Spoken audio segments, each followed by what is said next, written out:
नमस्कार, आप देख रहे हैं दस्तक इंडिया। मैं हूं आपके साथ विनय रावत। आज की अपनी इस वीडियो में हम आपको लेकर चलेंगे अयोध्या के प्रमुख तीर्थ स्थल हनुमानगढ़ी और बताएंगे इसके पीछे का इतिहास।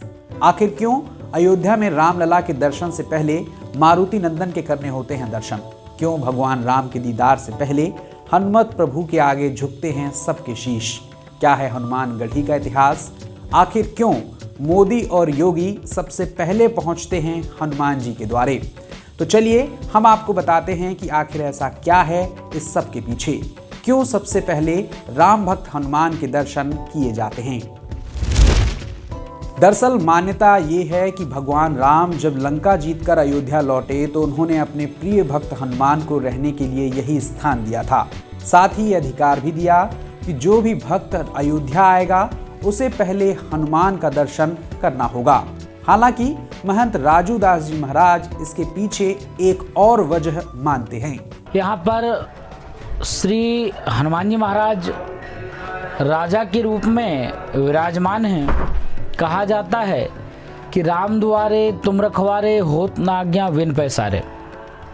महाबली हनुमान अयोध्या के बीचों बीच में दुर्ग है और भगवान श्री राम के अनन्य भक्त हैं, अनन्य सेवक हैं। उनके ध्यान में मग्न सदैव हनुमान जी महाराज रहते हैं। तो राम जी के मुख्य द्वार पे हनुमान जी का वास है। हम ये नहीं बोल रहे हैं, बाबा गोस्वामी तुलसीदास जी महाराज ने लिखा है इस चीज़ को कि राम द्वारे तुम रखवारे होत ना गया बिन पैसारे। यहाँ पर आप देखेंगे लाखों भक्त रोजाना दर्शन और पूजन करते हैं, उसके बाद किसी मठ मंदिर में जाते हैं। वाल्मीकि रामायण में इसका वर्णन है कि जब भगवान श्री राम साकेत धाम को जाने लगे तो हनुमान जी महाराज का राज अभिषेक हुआ। यहाँ पर हनुमान जी महाराज राजा के रूप में यहाँ पर विराजमान है। आप दुनिया के किसी भी कोने में जाएंगे देखेंगे तो हनुमान जी महाराज राम जी के चरण में बैठे मिलेंगे, लेकिन यहाँ पर ही एक ऐसा जगह आप देखेंगे जहाँ पर हनुमान जी महाराज राजा के रूप में आगे विराजमान हैं, पीछे राम दरबार है। क्योंकि हनुमान जी महाराज राजा हैं यहाँ के और भगवान श्री राम मर्यादा पुरुषोत्तम, मर्यादा का फॉलो, मर्यादा का उन्होंने पालन किया, जिसके नाते हनुमान जी महाराज का राज अभिषेक हुआ है। पहले बड़े घरानों में राजा राजवारों में ज्येष्ठ पुत्रों का ही राज अभिषेक होता था। इसके नाते हनुमान जी महाराज का राज अभिषेक हुआ है। जब लंका में जगत जननी माँ जगदम्बा सीता राक्षसों के चंगुल में थी, उस समय में विपरीत परिस्थिति में दो ही व्यक्ति साथ देता है, या तो पुत्र या तो पति। तो माता सीता जी ने जब हनुमान जी को देखा तो माता सीता जी ने मनन किया, ये पति तो हो नहीं सकते, पुत्र ही होगा। उसके बाद जब हनुमान जी माता सीता जी से लंका में अशोक वाटिका में मिले तो मिलने के बाद माता सीता जी की अपार खुशी हुई कि चलो इतने दिनों के बाद किसी के कार कोठरी में मैं बंद हूँ, उसके बाद कोई मिला। तो तब उन्होंने श्री हनुमान जी महाराज को आशीर्वाद दिया, क्योंकि राम जी के बारे में जब हनुमान जी ने कथा सुनाई तो उनको लगा कि अनन्य भक्त है, तो इसके नाते पुत्रवत आशीर्वाद दिया। अजर अमर गुण निधि सुत हो, अजरता का, अमरता का और पुत्रवत आशीर्वाद माता सीता जी ने हनुमान जी महाराज को दिया। तो पहले राजघरानों में ज्येष्ठ पुत्रों का राज अभिषेक होता था, इसके नाते हनुमान जी महाराज को यहाँ राज अभिषेक हुआ। हनुमान जी महाराज यहाँ राजा के रूप में विराजमान हैं।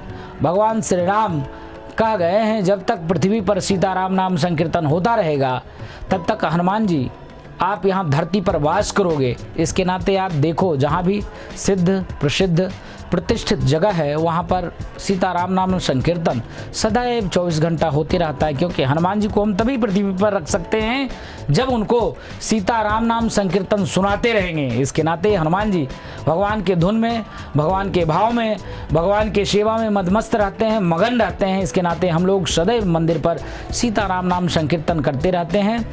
इसके अलावा हनुमानगढ़ी की एक और खास बात है कि यहाँ पर हनुमान जी बाल रूप में और या कहिए कि छोटे रूप में विराजमान हैं।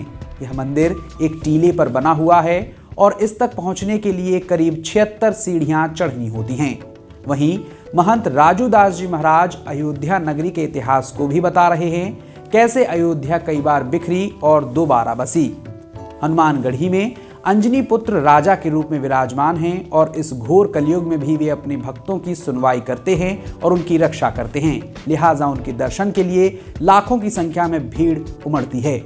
2000 वर्ष पूर्व पुनः स्थापित महाराजा विक्रमादित्य के द्वारा पुनः अयोध्या बसाई गई, क्योंकि पृथ्वी का कई बार लय और प्रलय हुआ। उस बीच अयोध्या का भी उत्थान और पतन हुआ। 2000 वर्ष पूर्व जब महाराजा विक्रमादित्य के द्वारा अयोध्या बसाई गई तो पुनः हनुमानगढ़ी का निर्माण हुआ। कहा जाता है कि अयोध्या का विशेष महत्व है कि कोटि कल्प काशी बसे, मथुरा कल्प हजार, एक निमेष मतलब पलक झपकते मात्र अगर हम अयोध्या सरजू जी के तट पे वास करते हैं तो सारे पाप, सारे रोग, सारे दोष, सारे विघ्न, सारे बाधे दूर हो जाते हैं। इसके नाते अयोध्या का विशेष महत्व है और उसमें हनुमान जी महाराज का तो क्या पूछना है, क्योंकि हनुमान जी महाराज राजा के रूप में यहाँ पर विराजमान हैं और सदैव, क्योंकि राजा हैं, कलयुग के देवता हैं और अजर अमर हैं, तो हनुमान जी सदैव भक्तों की सुनवाई करते रहते हैं और कलयुग के प्रत्यक्ष देवता हैं। तो जो भी भक्त की मनोकामना होता है उसकी मनोकामना हनुमान जी महाराज पूर्ण करते हैं। हनुमानगढ़ी को लेकर कुछ अनसुनी कहानियां भी प्रचलित हैं, जिन्हें आप में से कई लोगों ने सुना और पढ़ा भी होगा। कहा जाता है कि इसका निर्माण 1100 ईस्वी के दौरान नवाब सिराजुद्दौला ने करवाया था, लेकिन एक मुस्लिम शासक ने हिंदू देवता का मंदिर क्यों बनवाया होगा, ये भी एक बड़ा सवाल था। इसी अनसुने किस्से को महंत राजू दास जी महाराज ने विस्तार से हमें बताया। 1100 कुछ ईस्वी में एक मुस्लिम शासक था। वह मुस्लिम शासक किसी कारणवश गोरखपुर चढ़ाई के लिए जा रहा था। उसके मंत्री ने कहा कि यहाँ पर एक टीला है, उस टीला पे एक फकीर रहता है और वहाँ पर हनुमान पीढ़ का मंदिर है, जहाँ कहा जाता है कि साक्षात हनुमान जी का वास है और सिद्ध संत हैं, सिद्ध फकीर हैं, हम लोग मिलते चलते हैं। जब वह राजा हनुमानगढ़ी की इस टीले पे सीढ़ियाँ चढ़ते हुए आया तो महात्मा ध्यान मग्न थे। महात्मा का जब ध्यान उन राजा के जो सुरक्षा के लोग थे तोड़ा तो थोड़ा सा वो क्रोधित हुए और उन्होंने कहा कहाँ मलेच्छ आ गया, और एक आध चिमटा उसको जड़ दिया महात्मा ने। एक आशीर्वाद था वो। जब वो पुनः वापस हुआ तो उसको कुष्ठ रोग की बीमारी थी। उस समय कुष्ठ रोग की बीमारी लाइलाज हुआ करता था। वह आप रूपी उसकी जो काया थी वो स्वच्छ हो गई, स्वस्थ हो गया। तो उसकी धर्म पत्नी ने पूछा कि आप ऐसे यौवन अवस्था में आ गए। एक ऐसा चमत्कार उसने बताया कि अयोध्या में एक फ़कीर रहता है, उस फ़कीर के पास हम लोग गए थे, ऐसा चमत्कार हुआ।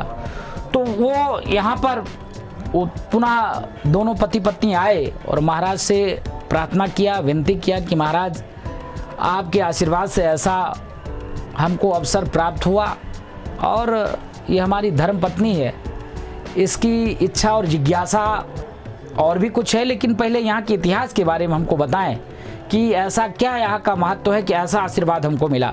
महाराज ने बताया, जैसे पूर्व में हमने बताया कि हनुमान जी महाराज राजा के रूप में विराजमान हैं और राजा रमन हैं तो साक्षात हनुमान जी का वास है।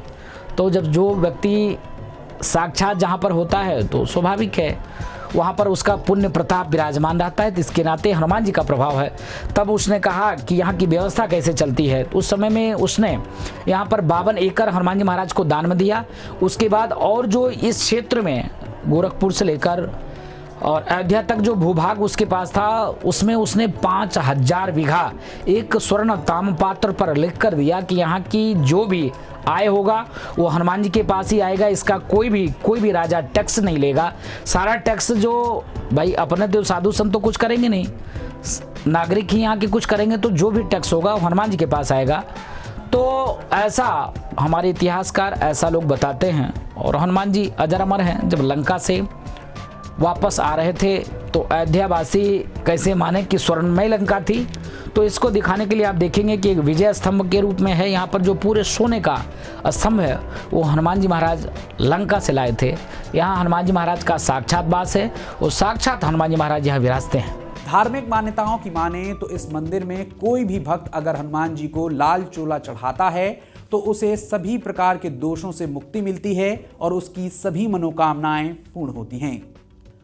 अगर आपको हमारी ये वीडियो पसंद आई है तो दस्तक इंडिया को सपोर्ट करने के लिए सुपर थैंक्स बाय करें और हमारा साथ दें।